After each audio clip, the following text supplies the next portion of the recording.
The apartment was always available. That was the first warning. In a city where people fought over tiny rooms and rising rent, apartment 407 stayed empty year after year. Freshly listed every month, perfectly photographed, suspiciously affordable. And yet, everyone who moved in vanished within 30 days. No bodies, no signs of struggle, no moving trucks leaving. Just silence. The landlord always said the same thing.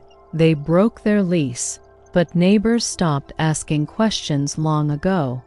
Because sometimes, late at night, they heard footsteps inside 407, even when no one lived there. My name is Daniel Okoye. I wasn't looking for mystery, just somewhere cheap after my divorce. New city, new job, empty bank account. Apartment 407 felt like luck. Clean hardwood floors, large windows, quiet hallway. Too quiet. The landlord, Mr. Hayashi, barely made eye contact when handing me the key. "Do not open the maintenance door," he said flatly. "What maintenance door?" He hesitated. "You'll see it eventually." Then he left before I could ask anything else. The building smelled old, not dirty, just tired. At night, pipes knocked softly like distant tapping. Around 2 a.m., I woke to footsteps above me, slow pacing, back and forth. But I lived on the top floor. I checked the hallway, empty. When I returned inside, my kitchen light was on.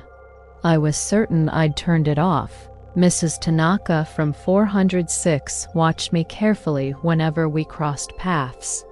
"You shouldn't unpack too much," she said one morning. I laughed awkwardly. "Why?" Her eyes drifted toward my door. "They always stay about 3 weeks. "Who?" She didn't answer.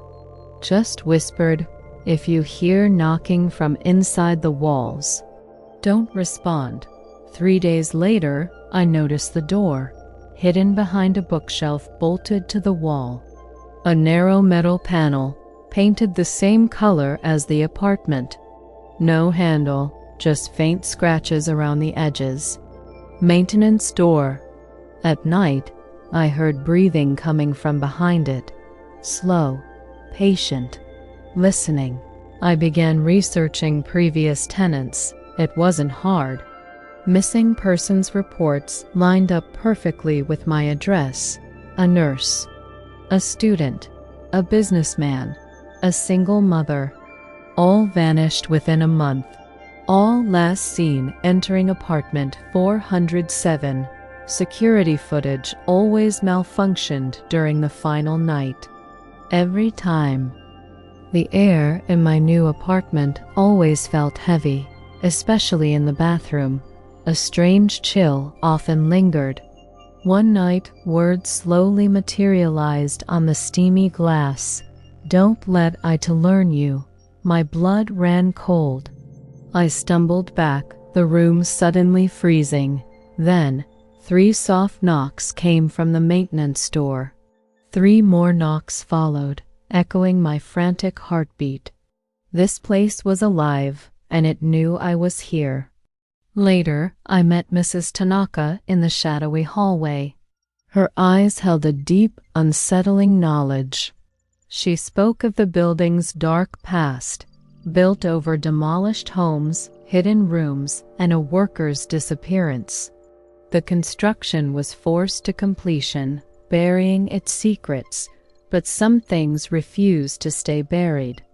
Tenants in apartment 407 vanished regularly.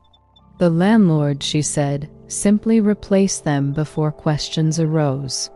By day 27, the haunting intensified. Lights flickered, water ran, and the knocking became constant. My reflection in the mirror began to lag, a chilling delay between my movements and its response. At midnight, the maintenance door clicked open. A void of darkness beckoned from within. And there, on the dusty floor, were footprints leading inward. They were my footprints. It wasn't haunting me, it was copying me. The apartment was replacing its tenants. From the darkness stepped a doppelganger, my face, my clothes, but with an unnatural smile. Its head tilted, and it whispered, "I can go outside now." Memories of others flooded my mind. Faces of past tenants, all looking like me, flashed through my mind. I was just the latest. I ran through impossibly long hallways. Doors slammed shut behind me, echoing my terror. Neighbors' apartments were empty, the building hollow and abandoned. It was a trap. I burst onto the street at dawn, gasping for air. The building behind me seemed to sigh. Its lights flickered off, floor by floor, returning to a deceptive normalcy. The cycle had reset. The police dismissed my story. No records of disappearances, just another crazy tenant. Online, apartment 407 was listed again, available immediately. A new victim awaited. I moved away, changed jobs, desperately trying to forget the horror I had escaped. Then, on a crowded train, I saw someone. My old jacket, my face. It was the doppelganger. It smiled politely, its reflection lingering a moment too long in the window as the doors closed. The walls closed in, the air grew thick. I ran, desperate, through endless, dim hallways. Every door slammed shut behind me. Each apartment I passed, an empty shell, hollow, abandoned. The building itself felt like a tomb, breathing silence. I burst onto the street just before dawn. Looking back, the building's lights flickered off, floor by floor, becoming normal again. I tried to tell the police, but they just dismissed it. No records, no disappearances. My story was just a delusion. Then I saw it online. Apartment 407, available immediately. It was waiting for someone else. I tried to escape. New city, new job, new life. But the feeling, the dread, it followed me everywhere. On a crowded train, I saw them. My old jacket, my face. They smiled, a stranger's polite smile. As the doors closed, their reflection lingered in the window a moment too long. A chilling, knowing gaze. Be wary of places that seem too perfect, too quiet, too available.